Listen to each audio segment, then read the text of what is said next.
Hello and welcome. Namaste from New Delhi. You're watching DD India. I'm Gautam Roy and this is Express News, the show where we get you the day's top 100 developments from the nation and the world in under 30 minutes. Here goes. A group of probationers from the 77RR 2024 batch of the Indian Police Service called on President Draupadi Murmu at the Rashtrapati Bhavan on Monday. Addressing the IPS probationers, the President said that Indian police has made immense contribution in preserving and strengthening the unity of the nation. On the second day of his visit to Seychelles, India's Vice President C.P. Radhakrishnan met with President Patrick Amini and Vice President Sebastian Pillay and reiterated the deep-rooted, long-standing and friendly relations between India and Seychelles. VP Radhakrishnan also met, like I mentioned, Vice President-elect of Seychelles, Sebastian Pillay. Both the leaders discussed the multifaceted India-Seychelles relationship. And India's Foreign Secretary Vikram Misri addressed the media on Vice President C.P. Radhakrishnan's visit to Seychelles. In his address, he shared details about the Vice President's visit to the nation on the occasion of the swearing-in of its newly elected President. India's Home Minister Amit Shah on Monday inaugurated the Indian Maritime Week 2025 in Mumbai on Monday, officially kicking off a 5-day event dedicated to advancing India's maritime capabilities and promoting sustainable growth in the blue economy sector. In his inaugural address, Amit Shah underscored the government's focus on modernizing and reforming India's maritime infrastructure. The Home Minister also handed over 2 deep-sea fishing vessels to the Fisheries Cooperative Societies of Maharashtra, reaffirming the centre's focus on strengthening the cooperative sector to uplift the fishing community. India's Defence Minister Rajnath Singh attended the annual meet of the Society of Indian Defence Manufacturers in the national capital. Addressing the gathering, the Defence Minister highlighted that in the past 10 years, India's domestic defence production has increased to a record 1.5 lakh crore Indian rupees. The 27th of October marks the 79th Infantry Day, honouring the Queen of Battle, the most crucial fighting arm of the Indian Army. Chief of Indian Army Staff General Upendra Dwivedi laid a reed at the War Memorial in New Delhi on Infantry Day. United Arab Emirates Land Forces CDR Major General Yusuf Mayoof Saeed Al-Halami was also accorded a Guard of Honour in New Delhi on Monday. The visiting dignitary laid a wreath at the National War Memorial as well. The Indian Army's sailing vessel Triveni arrived in Australia's Fremantle on Monday for its first overseas port of call. The arrival marks a key milestone in a 9-month voyage that was flagged off from Mumbai on the 11th of September. The Indian Navy's indigenously built survey vessel Ikshak is set to be commissioned at Kochi Naval Base on the 6th of next month. The ceremony will be presided over by Navy Chief Admiral Dinesh K. Tripathi, marking the formal induction of the third vessel in the survey vessel class. Direct flights between India and China have officially resumed after a hiatus of over 5 years. Indigo's A320 aircraft from Kolkata landed in the southern Chinese city of Guangzhou on Monday. Indigo will undertake daily non-stop flights between the 2 destinations.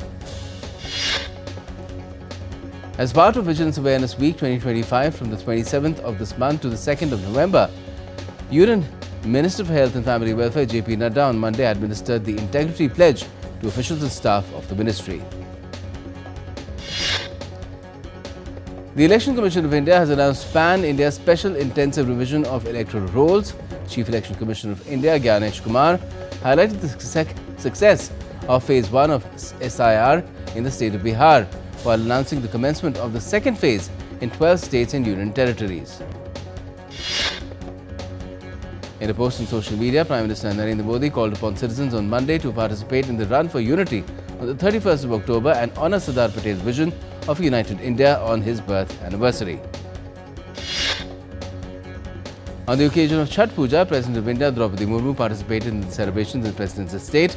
She also prayed for the well-being and prosperity of fellow citizens. Indian equity indices ended on a strong note with Nifty at 25,950 points on Monday. At close, Nifty 50 was up 170 points at 25,966. The narrower BSE Sensex gained around 566 points and closed at 84,778 on Monday. But the Indian rupee ended lower at 88.24 to the USD on Monday again. Gold futures maturing on the 5th of December was priced at 121,981 rupees per 10 grams on the multi-commodity exchange. Silver futures for the 5th of December maturity stood at 145,590 Indian rupees per kg on the MCX. The Government of India has approved the first batch of 7 projects worth over 5,500 crore Indian rupees under the Electronics Manufacturing Component Scheme. The projects are expected to create over 5,000 direct jobs. Brent crude oil was priced at 65.23 USD per barrel on Monday. South Korea's benchmark Kospi index surged past 4,000 points on Monday for the first time, fueled by optimism over a potential US-China trade deal. Investors reacted positively to progress in recent negotiations in Kuala Lumpur. Japan's Nikkei index topped 50,000 for the first time on Monday, boosted by easing US-China tensions and expectations of a Federal Reserve rate cut. The benchmark jumped 1.6% to 50,080.49 in early trade. Australia's Competition and Consumer Commission accused Microsoft of misleading customers into paying for its AI assistant Copilot.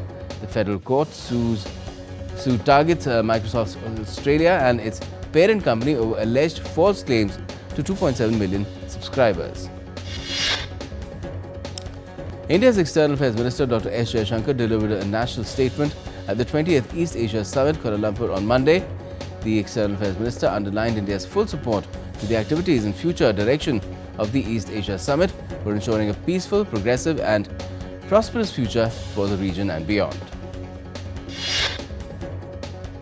Dr. Jaishankar also held a meeting with Malaysia's Foreign Minister Muhammad Haji Hassan on Monday.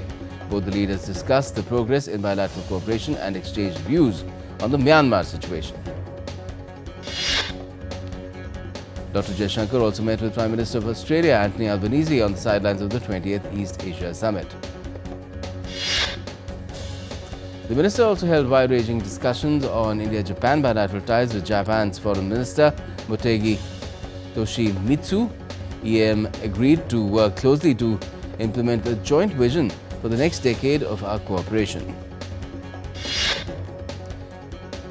The External Affairs Minister also met US Secretary of State Marco Rubio on Monday in KL. Amid ongoing trade negotiations, Dr. Jaishankar has been in KL to represent Prime Minister Narendra Modi at the 28th East Asia Summit. Cameroon's President Paul Biya won the country's presidential election with 53.66% of the vote on Monday. At the age of 92, he is the world's longest-serving ruler, and a new 7-year term could keep him in power until he is nearly 100 years old. US President Trump arrived in Japan on Monday for a 3-day visit. He was greeted by Japan's Emperor Naruhito and is scheduled to meet Japanese Prime Minister Takaichi Sanai. China's Foreign Minister Wang Yi held a phone call with the US Secretary of State Marco Rubio on Monday and expressed hope that China and the US can meet at halfway to prepare for high-level interactions between the two countries. After 2 days of talks in Malaysia wrapped up on Sunday, a Chinese official said the two sides reached a preliminary consensus on topics including export controls, fentanyl and shipping levies. US Treasury Secretary Scott Bessent said Trump's threat of 100% tariffs on Chinese goods is effectively off the table. On the sidelines of the ASEAN summit in Kuala Lumpur, Trump himself predicted a good deal with China, saying he expected additional leader-level follow-up meetings in China and the US. Trump also said on Monday that he had a good meeting with Brazilian President Luiz Inácio Lula da Silva at the ASEAN summit in Malaysia, describing him as a very vigorous guy, but was uncertain about the prospects for a deal. Brazil's President Lula said he had a positive meeting on Sunday with Donald Trump on the sidelines of the ASEAN summit, and their respective teams will start immediately to discuss tariffs and other matters. Trump also said on Monday the announcement by his Russian counterpart Vladimir Putin of a nuclear-powered cruise missile test was not appropriate. Russia on Monday claimed that an overnight Ukrainian drone attack killed 2 and injured 1 person in Russian-controlled Donetsk. The strike resulted in fire starting inside of a residential building. Argentinian President Javier Milei's party cruised to victory in midterm legislative elections as voters overwhelmingly backed his free market reforms and deep austerity measures. Donald Trump congratulated Milei on Monday, and the Trump administration offered a bailout potentially worth $40 billion. An MH-60R Seahawk helicopter and FA-18F Super Hornet fighter jet of the U.S. Navy assigned to the USS Nimitz crashed during the routine operations in South China Sea, with all 5 crew members safely recovered by search and rescue teams. At least 4 migrants died when their boat sank off the Greek island of Lesbos on Monday. 7 had been rescued from the sea, and this rescue operation continues. Pope Leo met Hungarian Prime Minister Viktor Orban on Monday at the Vatican. After meeting the Pope, Orban met with Vatican Secretary of State as well. We're taking a quick break at this point in Express News. Stay tuned for more to DD India.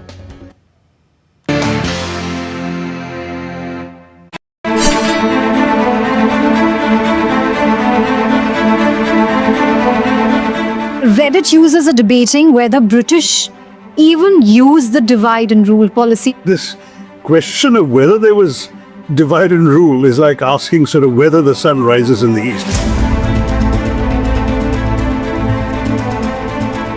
It was to accentuate the sense of separation and difference, which ultimately culminated in the tragic horrors of partition.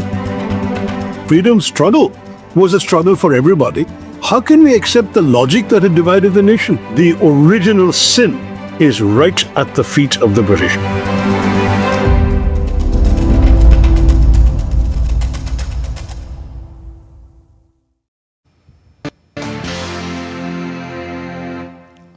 Welcome back. You're watching Express News. Let's carry on. Well, Cyclone Monta over the southwest Bay of Bengal is expected to intensify into a severe storm by Tuesday morning, likely crossing the Andhra Pradesh coast by night with winds up to 110 kilometers per hour. Preparations have been underway across Andhra Pradesh as Cyclone Monta approaches. Evacuations from coastal areas have been in progress, and rescue teams are on standby to handle any emergencies.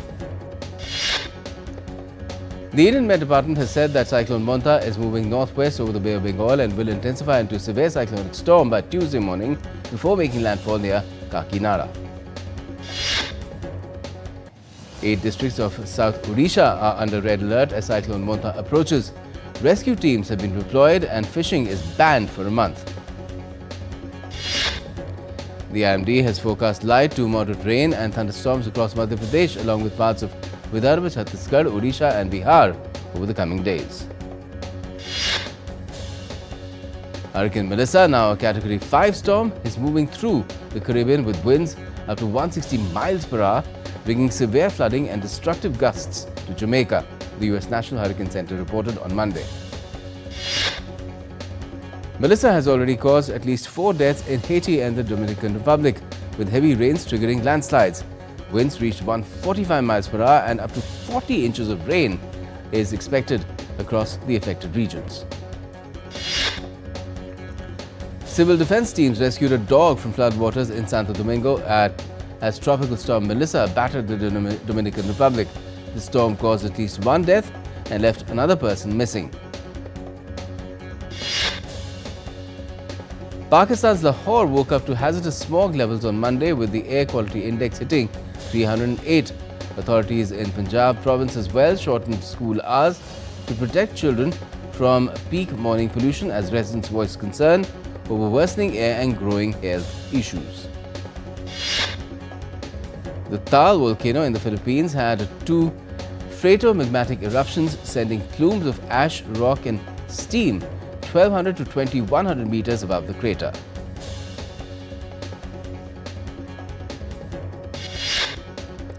In India, Chhath Puja is being celebrated with traditional fervour across Bihar, Jharkhand, eastern Uttar Pradesh and even in Delhi because of the migrant population as devotees offer prayers to the setting and rising sun.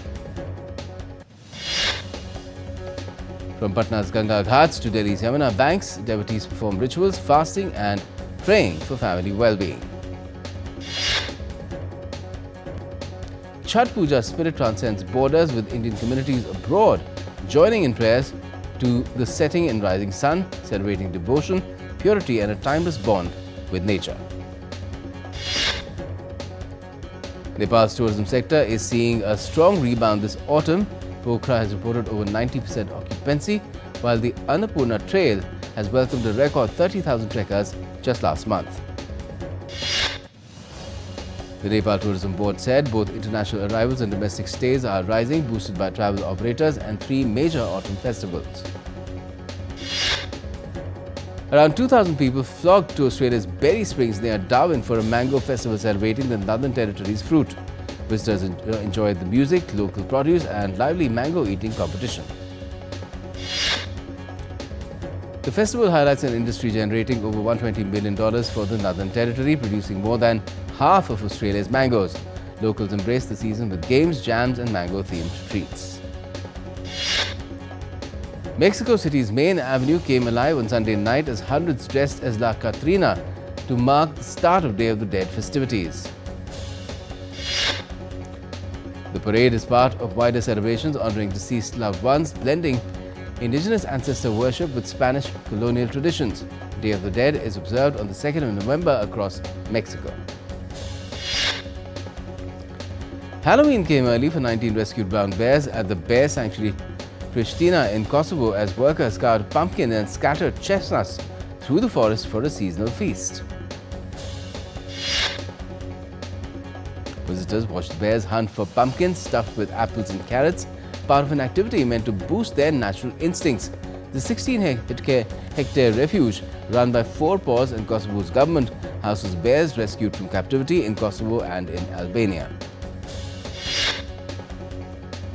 Raclette lovers from around the world gathered in the Swiss village of Morgines for the 2nd edition of the Raclette World Championships, featuring more than 150 varieties of cheese from 13 countries. Judges quietly assessed the cheeses before a super jury of experts made the final call. Cheesemaker Bernard Morevaux said the contest promotes traditional cheese making and celebrates the best raclette.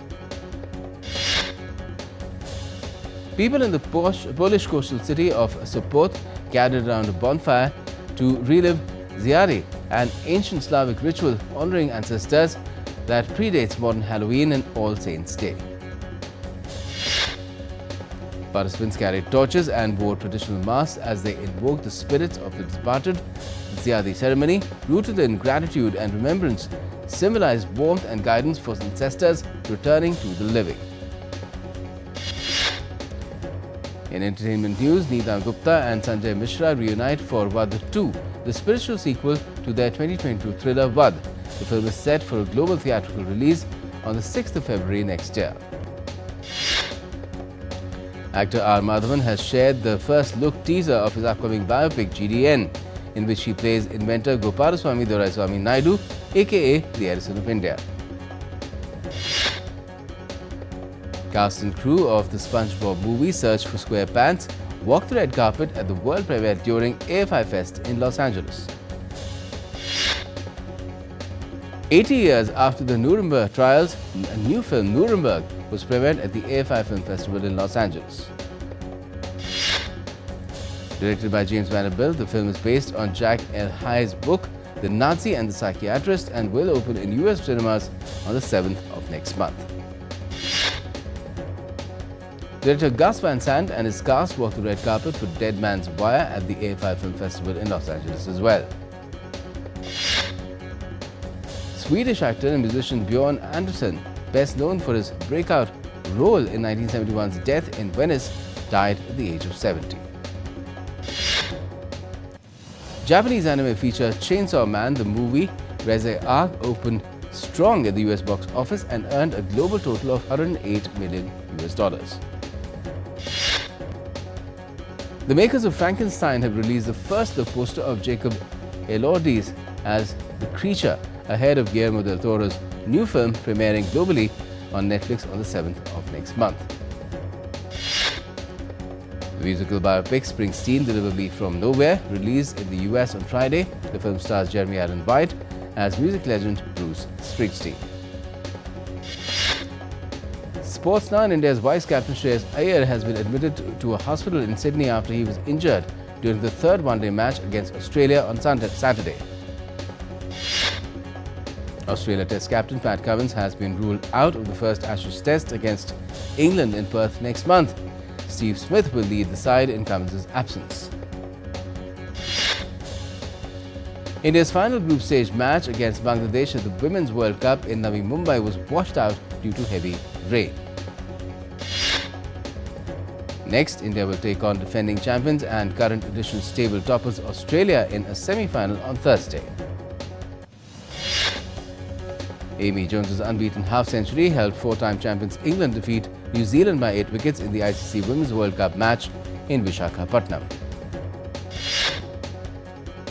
This game marked the final ODI appearance of New Zealand skipper Sophie Devine.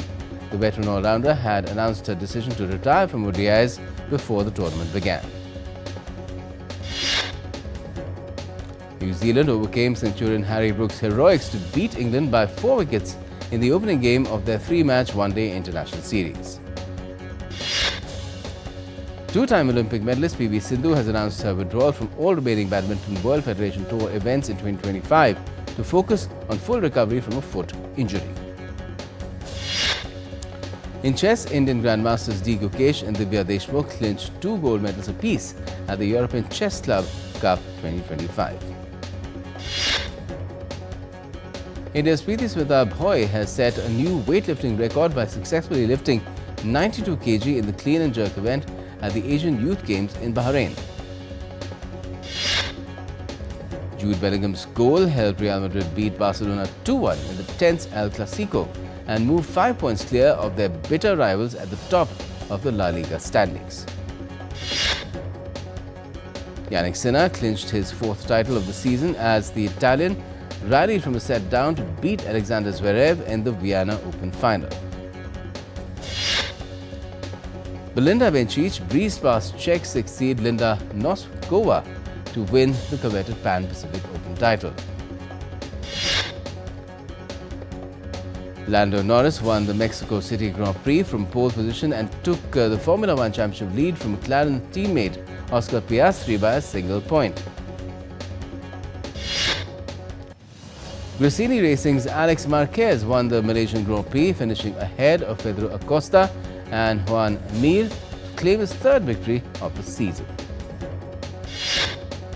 And that's all we have for the moment in this edition of Express News. For all the latest, keep watching TV India.